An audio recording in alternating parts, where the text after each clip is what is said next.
મિત્રો, કેમ છો? મજામાં? આજે આપણે બનાવવાનું છે છોલે કાંદા ફ્રાઈ રાઈસ, બહુ સુપર સાથે ટેસ્ટી. આપણે છોલેની સબ્જી ઘરે બનાવીએ, ભાત બનાવીએ, પણ બાળકો અમુક વાર નખરા કરતા હોય છે. આજ મારા ઘરે છોલેની સબ્જી બનાવી હતી અને રાઈસ બનાવી હતી, તો એનામાંથી મેં ભાત લીધા છે. આવી રીતના જે છૂટા છૂટા ભાત લઈ લીધા છે. છોલે બાફીને રાખ્યા છે. છોલે બાફીને મસ્ત મજાના રેડી થઈ ગયેલા છે અને આપણે એકદમ 5 જ મિનિટના અંદર બનાવી અને રેડી કરી દીધું. 5 મિનિટ બી નહીં થાય, પણ 5 મિનિટના અંદર બનાવી અને રેડી કરી દીધું. સૌથી પહેલાં આપણે ટમાટર લીધું છે, ડુંગળી લીધી છે, પછી લીલા મરચાં ઝીણા સમારી લીધા છે. ડુંગળી આપણે આવી રીતના બીજ કાઢી અને કટ કરી અને રેડી કરી દીધેલી છે. તો સૌથી પહેલાં આપણે આવી રીતના ઊભી આવી રીતના ડુંગળી કટ કરવાની છે. એકદમ મસ્ત મજાના ફ્રાઈ રાઈસ બનશે. આ આપણે પુલાવ ઘણી જાતના આપણી ચેનલ ઉપર મૂકેલા છે, પણ તમે આ પુલાવ ખાશો તમને ખરેખર બહુ જ સરસ લાગશે અને તમે અમારા ચેનલ જોજો, તમને બહુ જ મજા આવશે. એકદમ જાત જાતની દેશી વિદેશી બધી જ આઈટમો બનાવેલી છે. વિદેશી આઈટમ બી આપણે ઘરના મસાલાથી જ બનાવીએ છીએ.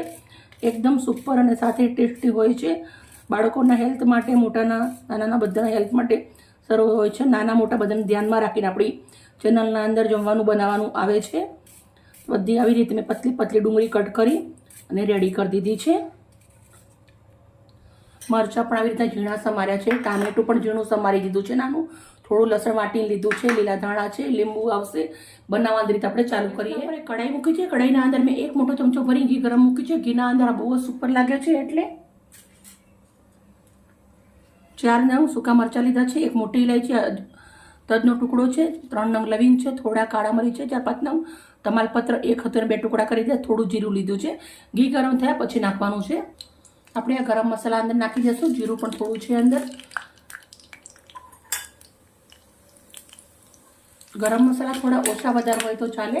મેં કાળો ઈલચો લીધો છે. તમારી જોડે કાળો ઈલચો ના હોય તમે ગ્રીન ઈલચા બી લઈ શકો છો. ગ્રીન ઈલચાની બી મસ્ત બનશે. હવે આપણે ઝીણા સમારેલા મરચાં સાથે મેં આદુનો ટુકડો ઝીણો સમારી લીધો છે. લાંબી કટ કરેલી ડુંગળી,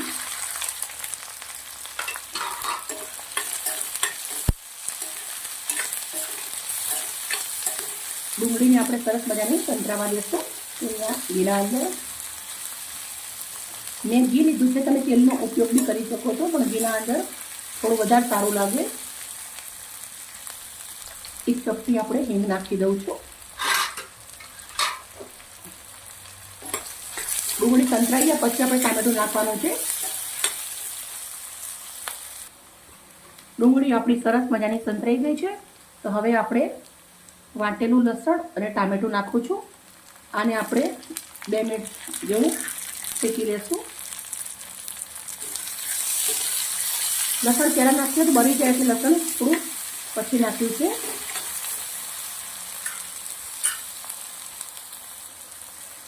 ટામેટું પણ આપણે સંતરાઈ ગયું છે. તો હવે આપણે મસાલા કરી લેવાના છે.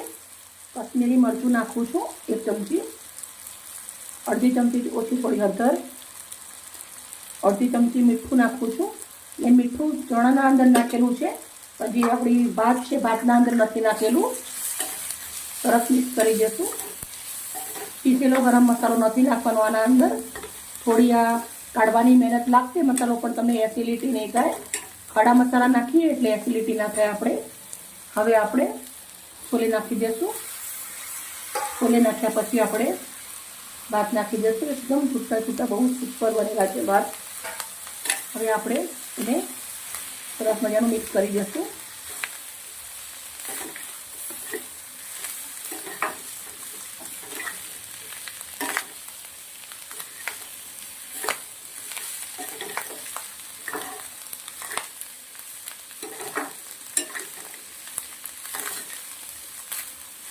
₹25 થી ₹30 રૂપિયાના સામાનના અંદર આપણે 300 રૂપિયાનો આ પુલાવ રેડી થઈ ગયો છે.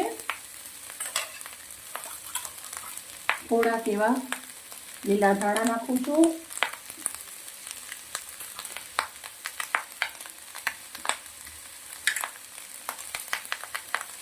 લીંબુનો રસ નાખવાનો છે.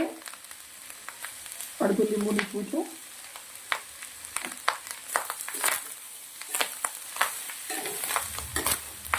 એકદમ સુપર ફ્રાઈડ રાઈસ બની અને રેડી થઈ ગઈ છે. ગેસને બંધ કરી દઉં છું અને આપણે એકદમ આલિશાન સર્વ કરીશું. ગાજર આપણે થોડું સલાડ જોડે ગાજર લેશું.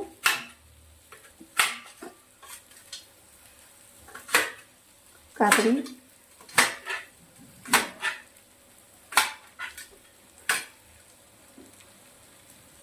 એકદમ ડિઝાઇનર કટ થાય છે. એક પ્લેટ લીધી છે. પ્લેટના અંદર આપણે સર્વ કરવાનું છે.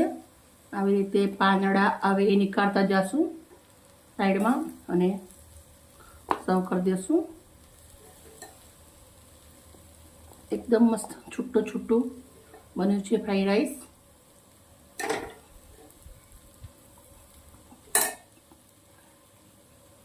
હવે આપણે કાકડી, ગાજર, કાકડી, ગાજર,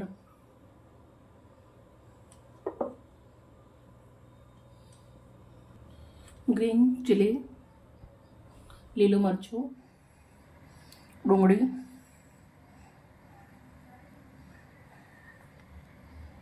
મિત્રો અમારી વિડીયો અમારી મહેનત સારી લાગી હોય તો પ્લીઝ પ્લીઝ પ્લીઝ અમને લાઈક કરજો, સપોર્ટ કરજો, આગળ વધારજો.